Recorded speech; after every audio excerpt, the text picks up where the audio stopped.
بسم اللہ الرحمن الرحیم۔ السلام علیکم۔ مرتے دم تک محتاجی نہ آئے گی انشاءاللہ۔ جو شخص ہر نماز کے بعد اول و آخر 3 مرتبہ درود پاک کے ساتھ 80 مرتبہ اسم الہی یا حاکم منہ پڑھے گا تو وہ انشاءاللہ مرتے دم تک کسی کا محتاج نہیں رہے گا۔ بیمار کو یہ دم شدہ پانی پلا دیجیے۔ جو شخص بیمار ہو تو 11 دنوں تک روزانہ اول و آخر 11 مرتبہ درود پاک کے ساتھ 11 تسبیح یا لطیفوں کا ورد کرے اور پانی پر دم کر کے پیے۔ کوئی دوسرا بھی پڑھ کر پانی پر دم کر کے پلا سکتا ہے۔ مال اور روزی میں من چاہا اضافہ۔ جو شخص چاہے کہ اس کے اموال اور روزی میں فراخی پیدا ہو تو وہ ہر نماز کے بعد 21 مرتبہ اسم الہیہ یا وارثوں کا ورد کرے۔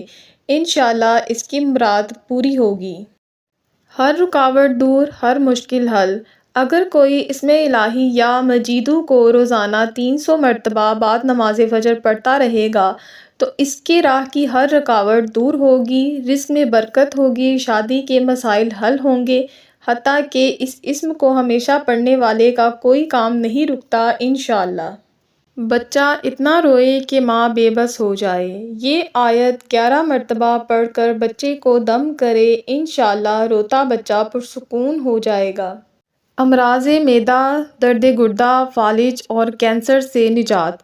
بعد نماز عشاء سورۃ القریش 11 بار پڑھنے سے امراض معدہ، درد گردہ، فالج، شوگر، کینسر سے نجات مل جاتی ہے انشاءاللہ۔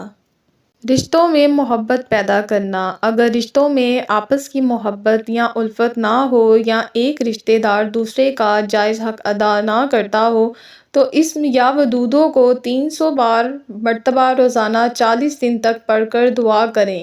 پانی دم کر کے پلائیں تو زیادہ بہتر ہے۔ موشن کے لیے تھوڑی سی چینی لے کر ہاتھ کی ہتھیلی پر رکھ لیں اور اس پر ایک لیموں پورا نچوڑ کر اس کو زبان سے چاٹ لیں۔ خونی موشن ختم ہو جائیں گے انشاءاللہ۔ نفس پر قابو۔